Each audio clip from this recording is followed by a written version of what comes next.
We understand that the Central Bank of Nigeria, CBN, says importers of all 43 items previously barred from obtaining foreign cash through official channels are now permitted to purchase foreign exchange in the Nigerian foreign exchange market.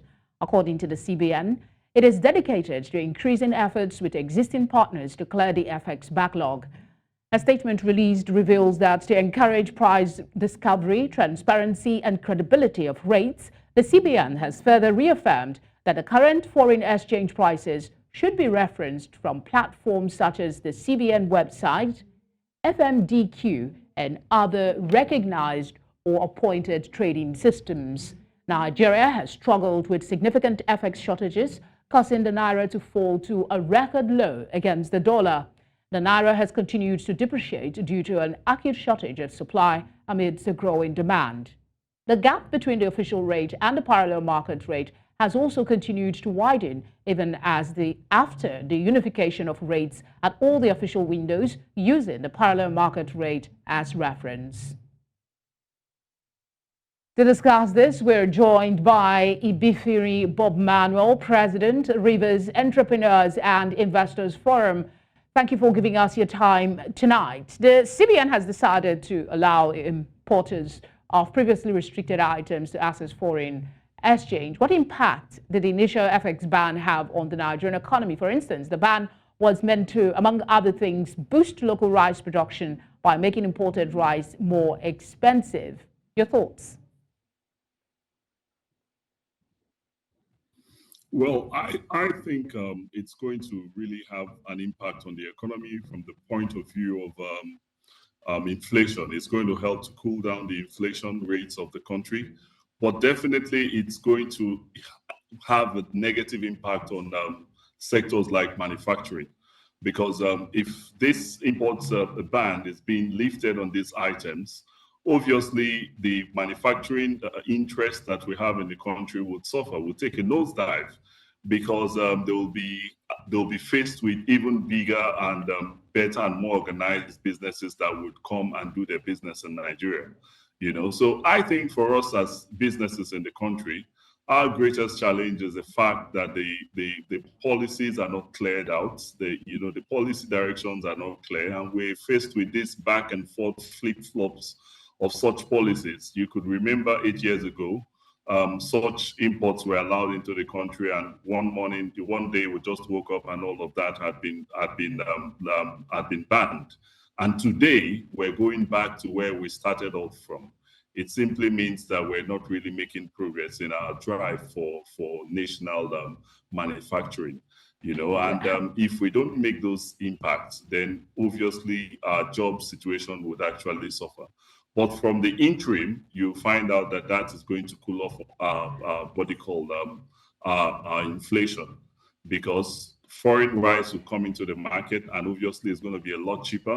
You have scenarios where foreign products like tomato paste and all of that will be freely being brought into the country. So it's going to provide food on our table, but at the same time, it's going to take away jobs from the real sector of our economy. That's basically what we think. So I'm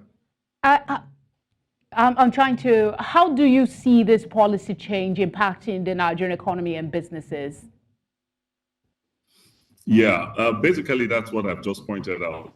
Yeah, I was just trying to, what impact will this policy change have on local manufacturing? Will Nigerian manufacturers, for instance, impact Nigerian business? Is simply with the fact that it's going to shrink the manufacturing space. The manufacturing space will stand to suffer the most. The local manufacturing space will stand to suffer the most, because when they begin to bring in these products into the country freely, obviously the local space for manufacturing that obviously is even more expensive, obviously most would suffer, because most of those businesses are not going to be competitive, because the manufacturing space in the country with expansion of our businesses are highly priced as against other businesses in other parts of the world that could. This is the problem for us from looking at it from a manufacturing point of view. But from the short-term view, you find out that would have some kind of cooling off effect on our inflation. That's basically what it would be, because these products are going to come in and eventually cool off the inflation in the market. Because what the market is experiencing today is a scenario whereby we have hyperinflation as a result of the amount of demand we have for essential commodities. So this is going to cool off that inflation because you now have more of those goods in the market. But on the real terms, on the overall terms, it's going to take away jobs from the real sector of Nigeria. All right.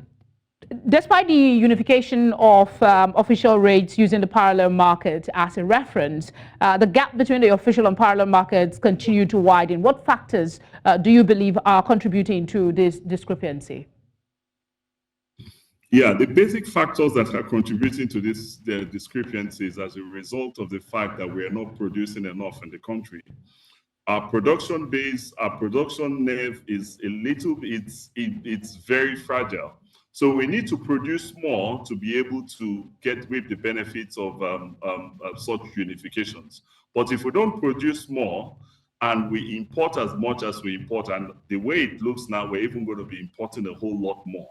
So it simply means that the Naira will keep suffering this headwinds. That's basically what it is, because we're not producing as much as we're exporting or as much as we're importing. So since we are not yet exporting, we're not producing as much to export, then we're going to suffer.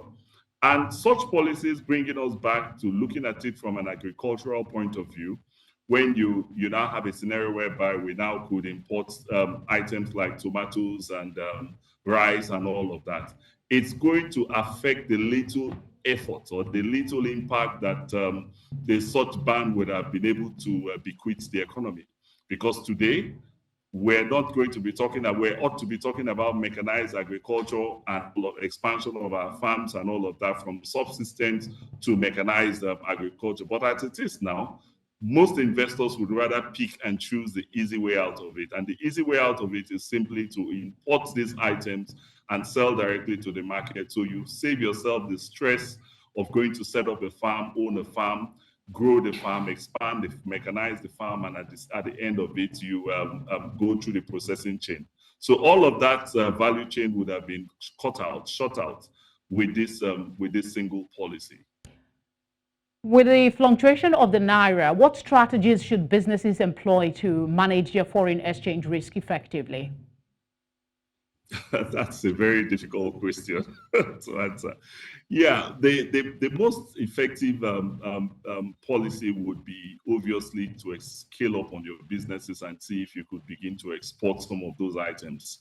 But in scaling up some of those businesses, we are now going to be having headwinds around the fact that we're now going to be having more competition. The competition would even be fierce.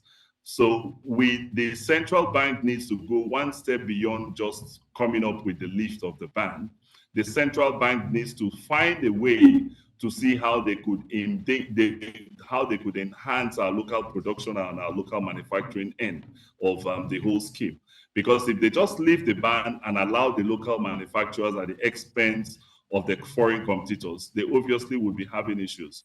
So the best approach for such